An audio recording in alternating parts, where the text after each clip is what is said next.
And welcome to News Channel 8. I'm Junior Garcia. And here are some of the stories we have for you tonight.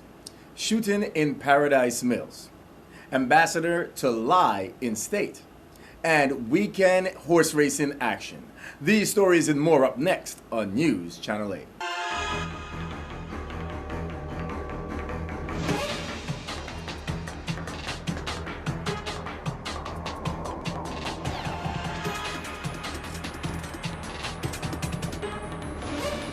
News Channel 8 is brought to you by Omega XL.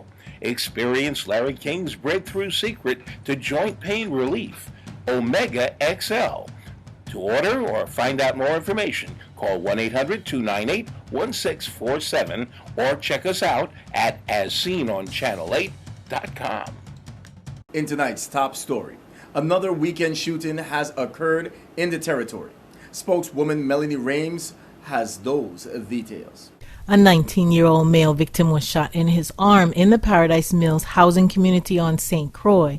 Police are investigating. The incident occurred just before 8:30 p.m. on August 16th in front of Building 2. Police said the victim may have been involved in an altercation with another person prior to the shooting. The victim was shot in his arm and taken to the Governor Juan F. Louis Hospital and Medical Center by ambulance. Police officers said the investigation into this matter is still ongoing. In other news, WAPA's Executive Director Hugo Hodge recently visited local talk radio show Straight Talk to discuss the territory's propane project that is scheduled to roll out in the first quarter of 2015. There was some concern about the tanks being there and why they're there. I was going to bring that right up. And, you know, there's a requirement to bring a large vessel in of a deep port. Right. And the two deep ports that you can bring, the size vessel that brings those storage tanks in, right, are at Hovenza and the container port. Correct. So it was not possible to bring those storage vessels straight into Richmond, as some have stated it should have been done. Right. It was never the intent to go straight to Richmond, because then you'd be trying to bring a barge across from Belgium to the U.S. Virgin Islands. That can't happen. It wouldn't be economical. It's not possible. It's not feasible to bring a barge with two of them over here. So the size vessel that brought the 8 tanks here on 2 different deliveries, and even the one that brought the 2, needed a deep water port to come in and stage the tanks. Right. Even in Belgium, even over in Europe, they were brought from Belgium over to Holland to be staged and then brought down to the Virgin Islands. We will continue to keep you updated on this important story. And new tonight, last week we brought you a word of the passing of native Virgin Islander and U.S. Ambassador Terrence A. Todman. His body will lie in state for public viewing at Government House on St. Thomas on Thursday, August 21st from 9 a.m. to 4 p.m. Funeral services are planned for Saturday.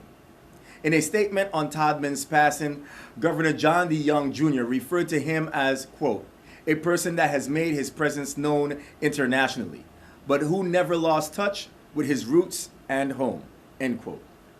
We salute the life and legacy of the late Ambassador, Terrence A. Todman.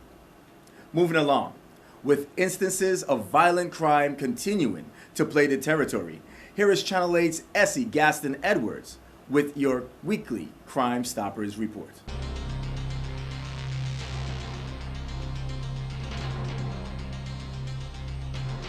I'm Essie Gaston Edwards with your weekly Crime Stoppers report.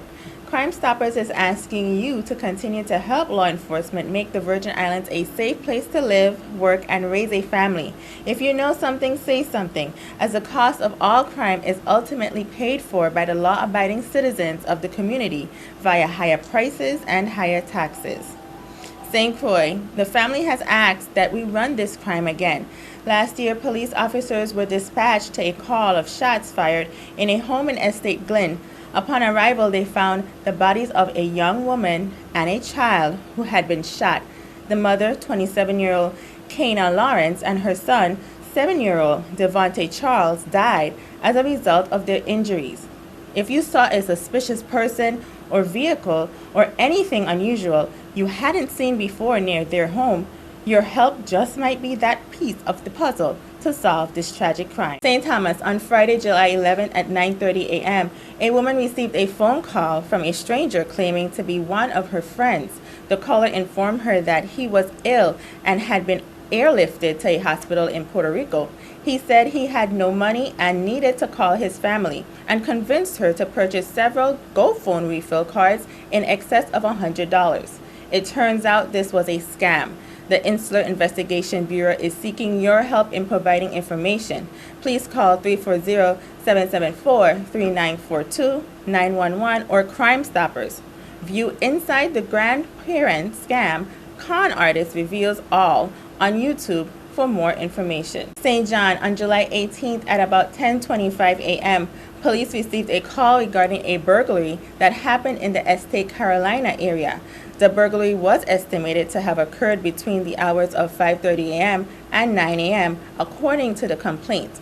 A window screen had been cut and several items were stolen: a Dell laptop, gold ring, gold watch, porcelain earrings, Belkin's modem, and a Panasonic cordless phone.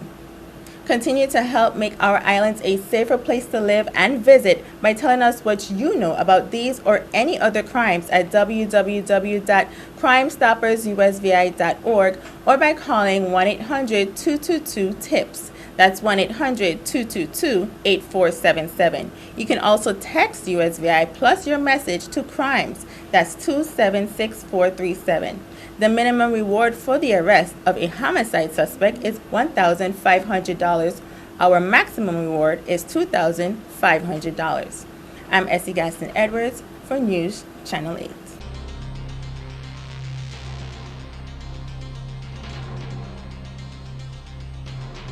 We can't stress it enough. If you see something, please say something. Thanks, Essie. Stay with us. We have more news straight ahead. This is News Channel 8.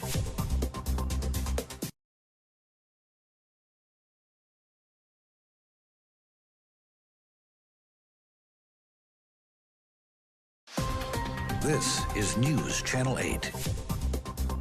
And welcome back to News Channel 8. One Caribbean government is being accused of selling endangered parrots for profit.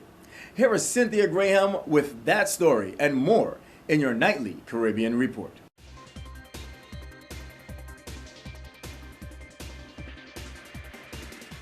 Thank you, Junior. St. Vincent and the Grenadines government has denied it is engaged in trading its endangered local Amazon parrots for vehicles from Germany.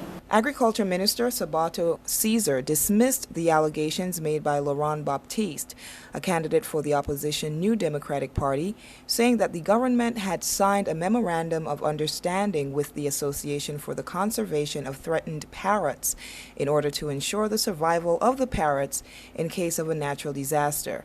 Baptiste had announced during a protest march last month that the Ministry of Agriculture had already received 3 vehicles as part of the arrangement.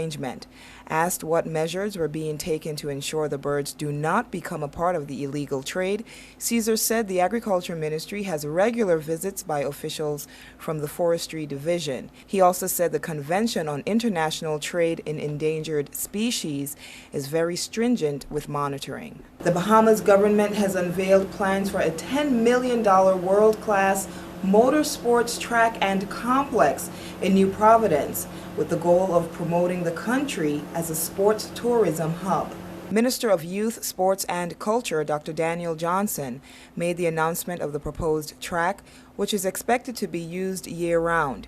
We are committed to rebuilding a world-class racing track for motorsports in the Bahamas that will have multiple uses, including motorcycles, drag races, dirt racing, all sorts of races, Johnson said. He added that the multi-million-dollar complex is well worth the investment and will also serve as a venue for government training and community outreach programs. The location of the track and estimated date of completion have not been finalized. And finally tonight, you knew it was coming. The Ice Bucket Challenge has taken the internet and quite frankly the world by storm. Now it's landed right here in the region with the governor of a neighboring island joining in on the fun for a very worthy cause. Puerto Rico Governor Alejandro Garcia Padilla became the first Caribbean leader to perform the ALS Ice Bucket Challenge on Sunday. The challenge sees participants dump buckets of ice-cold water over their heads in an effort to raise awareness for the neurodegenerative disease. Those who perform the challenge then nominates others to do the same, and Garcia Padilla nominated Puerto Rican music star Ricky Martin and a Puerto Rican lawmaker. In order to complete the challenge, Garcia Padilla received some help from a fire station in Puerto Rico. The Ice Bucket campaign has been among the most successful internet charity campaigns in history. Well, let's see if other Caribbean heads of state will follow Mr. Garcia Padilla's lead. For more information on donating to the ALS Association, please visit the Channel 8 Facebook page and click on the link. This has been tonight's Caribbean Report. I'm Cynthia Graham. We'll be back here tomorrow to bring you more news and views from in and around the Caribbean. Back to you, Junior.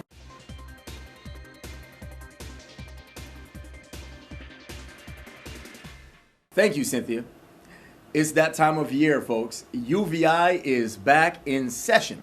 Our cameras caught up with students and staff on Move-In Day. Here is part one of UVI's Move-In.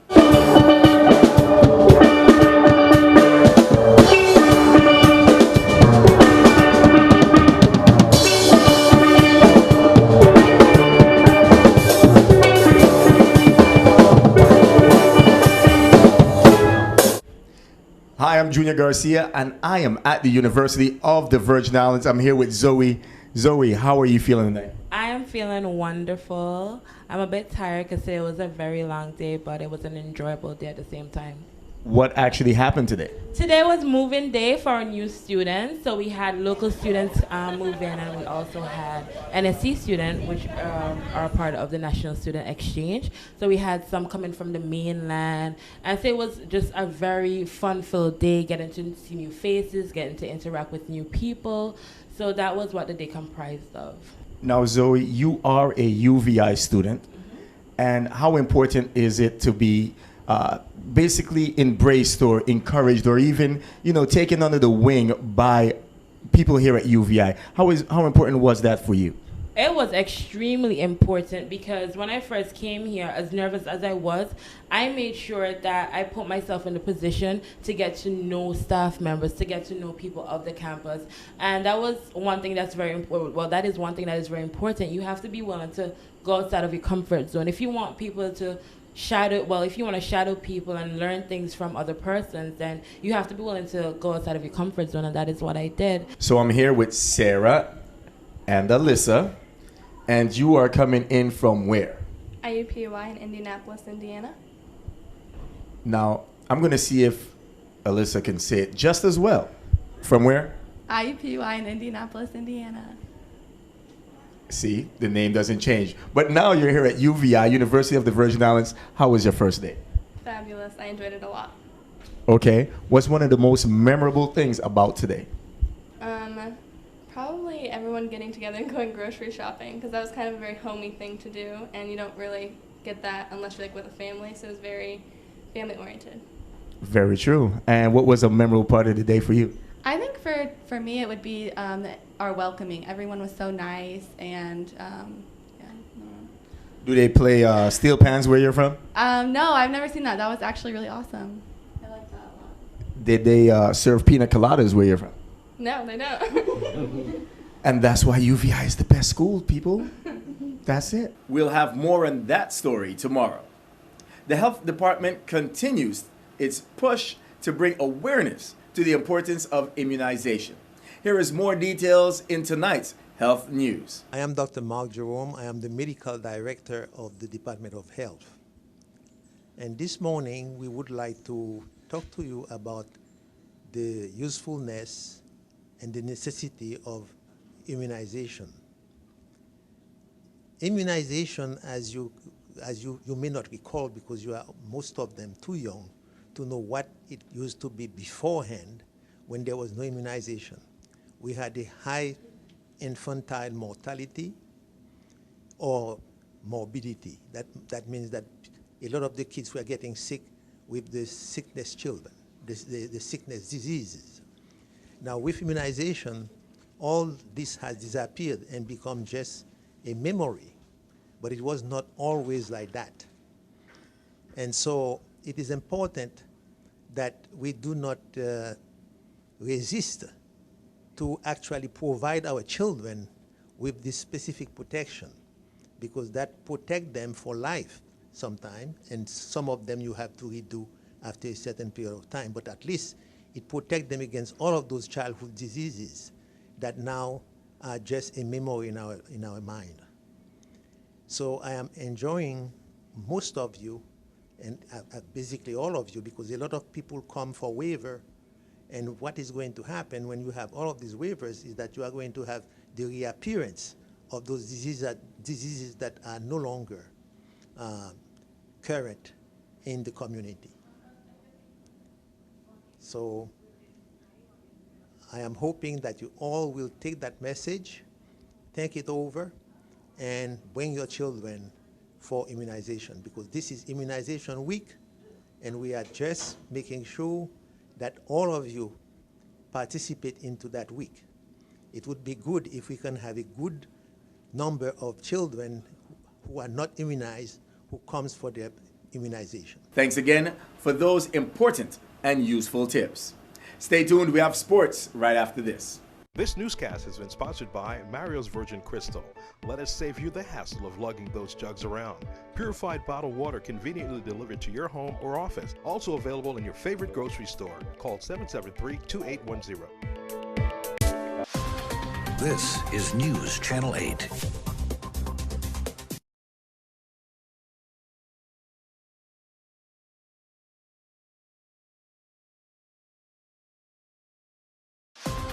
This is News Channel 8.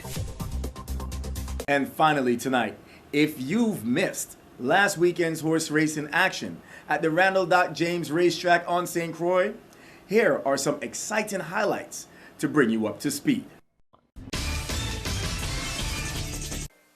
Get bus and they're running. Parachute Coney slower foot. Rushing towards the front is Dixie Indy. As they get to the clubhouse turn, that is Luxury Appeal leading the way. Right there, running in second position is Blast of Macho, 1.5 off of it. Starting to move into third position is Slevin. Dixie Indy running fourth, and bringing up the rear, Parachute Coney. They ran the opening quarter in 23. Luxury Appeal running easy on the front end, opens up by 4. Slevin passing Blast of Macho on the scenic route. So Blast of Macho now runnings in third. Then you can find Dixie Indy and Parachute Cooney bringing up the rear. It's a gap of approximately 7.5 from front to back. They ran the first half in 46-2. Luxury Appeal still leading the way, a half-length advantage over Slevin. Running in third, Blast of Macho. Starting to come is Dixie Indy, and your trailer still Parachute Coney. At the top of the turn, it is Luxury Appeal and Slevin. And down the stretch they come. Luxury Appeal leads by a 1 length with 1 furlong to go. Slevin isn't done yet. As they come down the lane, they are dueling. And moving on the outside is Dixie Indy. It's going to be good to the wire. Slevin trying to get there, but Dixie Indy is the best today. Slevin runs second. Luxury Appeal runs third. Blast of Macho fourth, and Parachute Coney.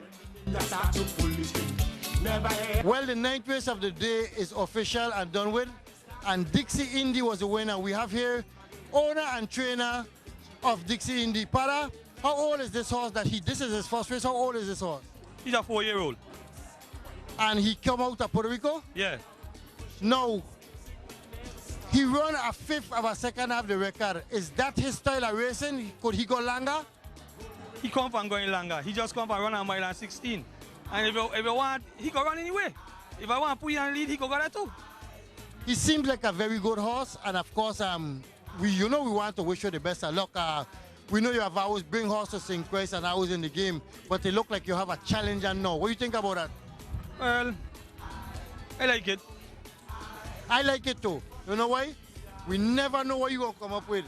You know how it is. That's right. Thank you very much, Para Nicholas, and we wish you the best of luck in the near future. Thank you.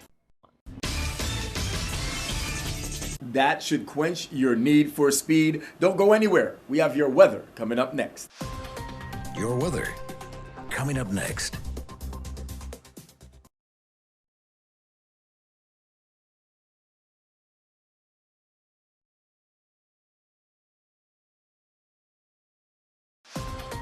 Your weather.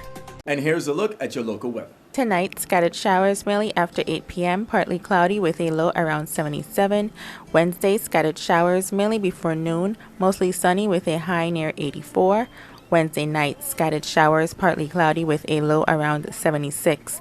Thursday, scattered showers, the thunderstorms also possible afternoon, partly sunny with a high near 84.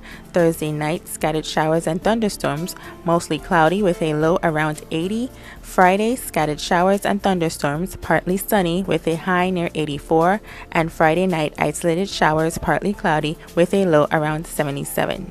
This is Essie Gaston Edwards with your News Channel 8 weather report. Thank you for tuning in. That's all we have for local news. Do not forget to like us on Facebook at WSVI-CH8. And also follow us on Twitter at WSVI-TV News Channel 8. Be sure to subscribe to Channel 8 on your YouTube at WSVI-TV News Channel 8. Watch us on your computer. Plus use the free Dish Anywhere app to DVR us or see us anywhere in the world on your smartphone or a tablet. I'm Junior Garcia, and World News is up next. Good night, Virgin Islands. News Channel 8 is brought to you by Omega XL. Experience Larry King's breakthrough secret to joint pain relief. Omega XL. To order or find out more information, call 1-800-298-1647 or check us out at asseenonchanel8.com.